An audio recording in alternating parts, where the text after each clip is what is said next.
सत श्री अकाल जी साਰਿਆਂ ਨੂੰ ਵੈਲਕਮ ਟੂ ਸੰਦੀਪ ਖੋਖਰ ਲਰਨਿੰਗਸ। ਮੈਂ ਆਸ ਕਰਦਾ ਤੁਸੀਂ ਸਾਰੇ ਠੀਕ ਠਾਕ ਹੋਵੋਗੇ। ਅੱਜ ਆਪਾਂ ਡਿਸਕਸ ਕਰਨ ਜਾ ਰਹੇ ਹਾਂ important and landmark supreme court judgements ਜੋ ਤੁਹਾਡੇ ਪੇਪਰ ਦੇ ਪੁਆਇੰਟ ਆਫ ਵਿਊ ਤੋਂ ਕਾਫੀ ਜ਼ਰੂਰੀ ਨੇ। ਇਸ ਵੀਡੀਓ ਦੇ ਵਿੱਚ ਆਪਾਂ ਇਹਨਾਂ ਬਾਰੇ ਬਰੀਫਲੀ ਡਿਸਕਸ ਕਰਾਂਗੇ, ਲੇਕਿਨ ਡਿਟੇਲ ਦੇ ਵਿੱਚ ਡਿਸਕਸ ਜਦੋਂ ਆਪਾਂ ਇਨ ਫਿਊਚਰ ਪੋਲਿਟੀ ਸਟਾਰਟ ਕੀਤੀ ਉਸ ਟਾਈਮ ਕਰਾਂਗੇ। ਸੋ ਫਸਟ ਹੈ ਜੀ AK ਗੋਪਾਲਨ ਕੇਸ ਆਫ 1950। ਇਸ ਦੇ ਵਿੱਚ ਸੁਪਰੀਮ ਕੋਰਟ ਦੁਆਰਾ ਨੈਚੁਰਲ ਜਸਟਿਸ ਦੀ ਗੱਲ ਕੀਤੀ ਗਈ ਸੀ। ਇਸ ਕੇਸ ਦੇ ਵਿੱਚ ਸੁਪਰੀਮ ਕੋਰਟ ਵੱਲੋਂ ਇਹ ਕਿਹਾ ਗਿਆ ਸੀ ਕਿ ਸਟੇਟ ਰਾਈਟ ਟੂ ਲਾਈਫ ਨੂੰ ਡਿਪਰੀਵ ਕਰ ਸਕਦੀ ਹੈ। ਇਟ ਮੀਨਸ ਕਿ right to life any law create ਕਰਕੇ ਵਾਇਓਲੇਟ ਵੀ ਕੀਤਾ ਜਾ ਸਕਦਾ। ਨੈਕਸਟ ਹੈਗਾ ਜੀ ਸ਼ੰਕਰੀ ਪ੍ਰਸਾਦ ਕੇਸ 1951। ਇਸ ਦੇ ਵਿੱਚ ਫਸਟ ਅਮੈਂਡਮੈਂਟ ਐਕਟ ਆਫ 1951 ਨੂੰ ਚੈਲੰਜ ਕੀਤਾ ਗਿਆ ਸੀ।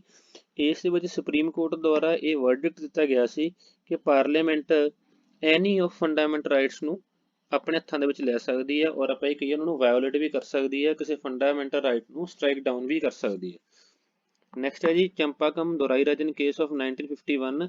ਇਸ ਵਿੱਚ ਸੁਪਰੀਮ ਕੋਰਟ ਵੱਲੋਂ ਇਹ ਵਰਡਿਕਟ ਦਿੱਤਾ ਗਿਆ ਸੀ ਕਿ fundamental rights will prevail over directive principles of state policy. Next ਹੈਗਾ ਜੀ ਬੇਰੂਬਾਰੀ ਯੂਨੀਅਨ ਕੇਸ 1960। ਇਸ ਕੇਸ ਦੇ ਵਿੱਚ ਸੁਪਰੀਮ ਕੋਰਟ ਵੱਲੋਂ ਕਿਹਾ ਗਿਆ ਸੀ ਕਿ preamble is not a part of constitution. Next ਹੈਗਾ ਜੀ ਗੋਲਖਨਾਥ ਕੇਸ ਆਫ 1967। ਇਸ ਵਿੱਚ ਸੁਪਰੀਮ ਕੋਰਟ ਦੁਆਰਾ ਇਹ ਕਿਹਾ ਗਿਆ ਸੀ ਕਿ fundamental rights can't be amended for implementation of directive principles of state policy. Keshav Nanda Bharati case 1973। ਇਸ ਕੇਸ ਤੋਂ ਬਾਅਦ ਸੁਪਰੀਮ ਕੋਰਟ ਦੁਆਰਾ ਬੇਸਿਕ ਸਟਰਕਚਰ ਦਾ ਜੋ ਡਾਕਟਰੀਨ ਹੈ ਉਸ ਨੂੰ ਇੰਟਰੋਡਿਊਸ ਕੀਤਾ ਗਿਆ ਸੀ। ਸੁਪਰੀਮ ਕੋਰਟ ਦੇ ਵੱਲੋਂ ਇਹ ਕਿਹਾ ਗਿਆ ਸੀ ਕਿ ਪਾਰਲੀਮੈਂਟ ਕੋਲ ਐਵਰੀ ਰਾਈਟ ਆ ਕੰਸਟੀਟਿਊਸ਼ਨ ਨੂੰ ਅਮੈਂਡ ਕਰਨ ਦਾ, ਲੇਕਿਨ ਉਹ ਕੰਸਟੀਟਿਊਸ਼ਨ ਅਮੈਂਡ ਕਰਨ ਵੇਲੇ ਜੋ ਬੇਸਿਕ ਸਟਰਕਚਰ ਦਾ ਡਾਕਟਰੀਨ ਹੈ ਉਹਨੂੰ ਵਾਇਓਲੇਟ ਨਹੀਂ ਕੀਤਾ ਜਾ ਸਕਦਾ। ਨੈਕਸਟ ਹੈਗਾ ਜੀ ਇੰਦਰਾ ਗਾਂਧੀ ਕੇਸ ਆਫ 1975। ਇਸ ਕੇਸ ਦੇ ਵਿੱਚ ਸੁਪਰੀਮ ਕੋਰਟ ਦੁਆਰਾ ਜੋ 39th ਅਮੈਂਡਮੈਂਟ ਐਕਟ ਆ ਉਹਨੂੰ ਇਨਵੈਲੀਡੇਟ ਕੀਤਾ ਗਿਆ ਸੀ, ਬਿਕੋਜ਼ ਇਸ ਐਕਟ ਦੇ ਦੁਆਰਾ ਜੋ ਇਲੈਕਸ਼ਨ ਡਿਸਪਿਊਟਸ ਦੇ ਵਿੱਚ ਕੋਰਟ ਦੇ ਰਾਈਟ ਹੈਗੇ ਸੀਗੇ ਇੰਟਰਫੇਅਰ ਕਰਨ ਦੇ, ਉਹਨਾਂ ਨੂੰ ਰੱਦ ਕਰ ਦਿੱਤਾ ਗਿਆ ਸੀ। ਨੈਕਸਟ ਹੈਗਾ ਜੀ ਮਿਨਰਵਾ ਮਿਲਸ ਕੇਸ ਆਫ 1980। ਇਸ ਕੇਸ 'ਚ ਸੁਪਰੀਮ ਕੋਰਟ ਦੁਆਰਾ ਇਹ ਕਿਹਾ ਗਿਆ ਸੀ ਕਿ there should be balance between fundamental rights and directive principles of state policy। Supreme court ਵੱਲੋਂ ਇਹ ਕਿਹਾ ਗਿਆ ਕਿ constitution is founded on the bedrock of both fundamental rights and directive principles of state policy। Next ਹੈਗਾ ਜੀ SR ਬੁਮਾਈ case 1994। ਇਸ ਕੇਸ ਦੇ ਵਿੱਚ ਸੁਪਰੀਮ ਕੋਰਟ ਵੱਲੋਂ ਵਰਡਿਕਟ ਦਿੱਤਾ ਗਿਆ ਕਿ federalism is a part of basic structure of constitution। Next one Indira Sahni case of 1992। ਇਸ ਕੇਸ ਦੇ ਵਿੱਚ ਜੋ OBC ਦੇ ਲਈ 27% ਕੋਟਾ ਗਵਰਨਮੈਂਟ ਦੁਆਰਾ ਦਿੱਤਾ ਗਿਆ ਸੀ ਉਸ ਨੂੰ ਸੁਪਰੀਮ ਕੋਰਟ ਦੁਆਰਾ ਅਪਹੈਲਡ ਕੀਤਾ ਗਿਆ ਸੀ, ਬਟ ਜੋ 50% ਕੈਪਿੰਗ ਆ ਉਹ ਰਿਜ਼ਰਵੇਸ਼ਨਸ ਦੇ ਉੱਪਰ ਲਾਈ ਗਈ ਸੀ। ਨੈਕਸਟ ਹੈਗਾ ਜੀ ਵਿਸ਼ਾਖਾ ਕੇਸ ਆਫ 1997। ਇਸ ਬਾਰੇ ਪਹਿਲਾਂ ਵੀ ਆਪਾਂ ਡਿਸਕਸ ਕਰ ਚੁੱਕੇ ਹਾਂ। ਇਸ ਕੇਸ ਦੇ ਬਾਅਦ ਸੁਪਰੀਮ ਕੋਰਟ ਦੁਆਰਾ ਗਾਈਡਲਾਈਨਸ ਦਿੱਤੀਆਂ ਗਈਆਂ ਸੀ on sexual harassment of woman at workplace. Next ਹੈਗਾ ਜੀ Kihuto Holohan case of 1992. It was concerned with the power of speaker regarding anti-defection. Next one Shah Banu case of 1985. It was concerned with the Muslim women maintenance orders. Next one Prakash Singh case of 2006। ਇਸ ਕੇਸ ਦੇ ਵਿੱਚ supreme court ਦੁਆਰਾ ਜੋ police ਦੇ ਵਿੱਚ ਸੁਧਾਰ ਦੀ ਜ਼ਰੂਰਤ ਸੀ ਉਸ ਬਾਰੇ ਗਾਈਡਲਾਈਨਸ ਇਸ਼ੂ ਕੀਤੀਆਂ ਗਈਆਂ ਸੀ। ਨੈਕਸਟ ਵਨ ਹੈਗਾ ਜੀ ਪੁੱਟਾ ਸਵਾਮੀ ਕੇਸ ਆਫ 2017। ਇਸ ਕੇਸ ਦੇ ਵਿੱਚ ਸੁਪਰੀਮ ਕੋਰਟ ਦੇ ਦੁਆਰਾ ਜੋ ਰਾਈਟ ਟੂ ਪ੍ਰਾਈਵੇਸੀ ਹੈ ਇਹਨੂੰ ਫੰਡਾਮੈਂਟਲ ਰਾਈਟਸ ਦਾ ਪਾਰਟ ਕੰਸੀਡਰ ਕੀਤਾ ਗਿਆ ਸੀ।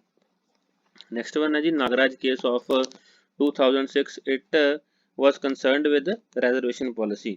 next one ਹੈਗਾ ਜੀ DC ਵਾਧਵਾ case of 1987। it was related to issuance of ordinance। next one ਹੈਗਾ ਜੀ ਜया Bachchan case of 2006 which was concerned with office of profit। next one MC Mehta case of 1987। it concerned with liability of corporations towards citizens। next one ਹੈਗਾ ਜੀ IR ਕੋਹਲੋ case 2007। ਇਸ case ਵਿੱਚ supreme court ਦੁਆਰਾ ਇਹ ਕਿਹਾ ਗਿਆ ਸੀ ਕਿ there is no blanket immunity to laws under 9th schedule because government ਦੁਆਰਾ ਇਹਦਾ ਬਹੁਤ ਮਿਸਯੂਜ਼ ਕੀਤਾ ਗਿਆ ਸੀ। ਕਿਸੇ ਵੀ ਲਾਅ ਨੂੰ 9th ਸ਼ਡਿਊਲ ਦੇ ਅੰਡਰ ਲਿਆ ਕੇ ਉਸ ਨੂੰ ਸੁਪਰੀਮ ਕੋਰਟ ਦੇ ਰਡਾਰ ਤੋਂ ਬਚਾਇਆ ਜਾ ਰਿਹਾ ਸੀ ਤੇ ਸੁਪਰੀਮ ਕੋਰਟ ਦੁਆਰਾ 2007 ਦੇ ਵਿੱਚ ਇਹ ਵਰਡਿਕਟ ਦਿੱਤਾ ਗਿਆ ਸੀ ਕਿ 9th ਸ਼ਡਿਊਲ ਦੇ ਵਿੱਚ ਜੋ ਵੀ ਲਾਜ਼ ਨੇ ਉਹਨਾਂ ਉੱਪਰ ਕੋਈ ਵੀ ਬਲੈਂਕਟ ਇਮਿਊਨਿਟੀ ਪੁੱਟ ਨਹੀਂ ਕੀਤੀ ਜਾ ਸਕਦੀ। ਨੈਕਸਟ ਵਨ ਹੈਗਾ ਜੀ Maneka Gandhi case of 1978 which enlarged scope of personal liberty।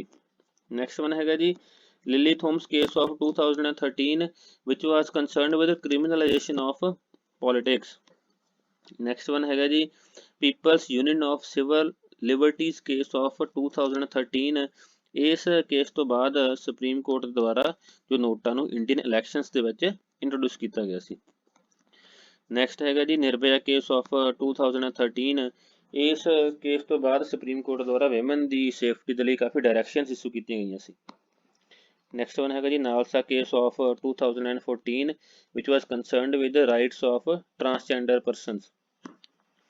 Next ਹੈ ਜੀ Kuldip Nayar case of 2006 said that federalism is a part of basic structure। Next ਹੈਗਾ ਜੀ ਨਵਤੇਜ ਸਿੰਘ ਜੌਹਰ ਕੇਸ 2018। ਇਸ ਕੇਸ ਦੇ ਵਿੱਚ ਸੁਪਰੀਮ ਕੋਰਟ ਦੁਆਰਾ ਸੈਕਸ਼ਨ 377 ਨੂੰ ਡੀਕ੍ਰਿਮੀਨਲਾਈਜ਼ ਕੀਤਾ ਗਿਆ ਸੀ।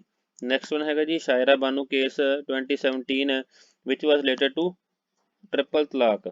ਨੈਕਸਟ ਹੈਗਾ ਜੀ Joseph Shine case 2018 which was concerned with adultery। ਇਸ ਕੇਸ ਦੇ ਵਿੱਚ ਸੁਪਰੀਮ ਕੋਰਟ ਦੁਆਰਾ ਜੋ ਸੈਕਸ਼ਨ 497 ਆ ਉਹਨੂੰ ਸਟ੍ਰਾਈਕ ਡਾਊਨ ਕੀਤਾ ਗਿਆ ਸੀ। ਨੈਕਸਟ ਹੈਗਾ ਜੀ ਸ਼੍ਰੇਆ ਸਿੰਘਾਲ ਕੇਸ 2015। ਇਸ ਦੇ ਵਿੱਚ ਸੁਪਰੀਮ ਕੋਰਟ ਦੁਆਰਾ ਜੋ section 66A of IT act ਨੂੰ ਸਕ੍ਰੈਪ ਕੀਤਾ ਗਿਆ ਸੀ ਬਿਕੋਜ਼ ਜੋ ਸੈਕਸ਼ਨ 66A ਆ ਉਹ ਕਿਸੇ ਪਰਸਨ ਦੀ ਸੋਸ਼ਲ ਮੀਡੀਆ ਦੇ ਫਰੀਡਮ ਨੂੰ ਕਰਟੇਲ ਕਰ ਰਿਹਾ ਸੀ। ਨੈਕਸਟ ਐਂਡ ਲਾਸਟ ਵਨ ਹੈਗਾ ਜੀ ਐਡਵੋਕੇਟ ਔਨ ਰਿਕਾਰਡ ਕੇਸ 2015। ਇਸ ਕੇਸ ਦੇ ਵਿੱਚ ਜੋ 99th ਕੰਸਟੀਟਿਊਸ਼ਨਲ ਅਮੈਂਡਮੈਂਟ ਐਕਟ ਆ ਉਸਨੂੰ ਚੈਲੰਜ ਕੀਤਾ ਗਿਆ ਸੀ ਬਿਕੋਜ਼ 99th ਕੰਸਟੀਟਿਊਸ਼ਨਲ ਅਮੈਂਡਮੈਂਟ ਐਕਟ ਦੇ ਅੰਡਰ ਗਵਰਨਮੈਂਟ ਦੇ ਦੁਆਰਾ ਪਾਰਲੀਮੈਂਟ ਦੇ ਥਰੂ ਨੈਸ਼ਨਲ ਜੱਜ ਅਪੁਆਇੰਟਮੈਂਟ ਕਮਿਸ਼ਨ ਬਣਾਇਆ ਗਿਆ ਸੀ ਜਿਸ ਨੂੰ ਕਿ ਸੁਪਰੀਮ ਕੋਰਟ ਦੇ ਦੁਆਰਾ ਇਸ ਕੇਸ ਦੇ ਵਿੱਚ ਸਕ੍ਰੈਪ ਕਰ ਦਿੱਤਾ ਗਿਆ ਸੀ। ਸੋ ਇਹ ਨੇ ਜੀ ਸਾਰੀਆਂ ਇੰਪੋਰਟੈਂਟ ਐਂਡ ਲੈਂਡਮਾਰਕ ਜਜਮੈਂਟਸ ਜੋ ਤੁਹਾਡੇ ਪੇਪਰ ਦੇ ਪੁਆਇੰਟ ਆਫ ਵਿਊ ਤੋਂ ਬਹੁਤ ਇੰਪੋਰਟੈਂਟ ਨੇ। ਸੋ ਇਹਨਾਂ ਨੂੰ ਬਹੁਤ ਚੰਗੀ ਤਰ੍ਹਾਂ ਰਿਵਾਈਜ਼ ਕਰ ਲੈਣਾ ਤੁਸੀਂ। ਸੋ ਮਿਲਦੇ ਨੈਕਸਟ ਵੀਡੀਓ ਦੇ ਵਿੱਚ। Thank you.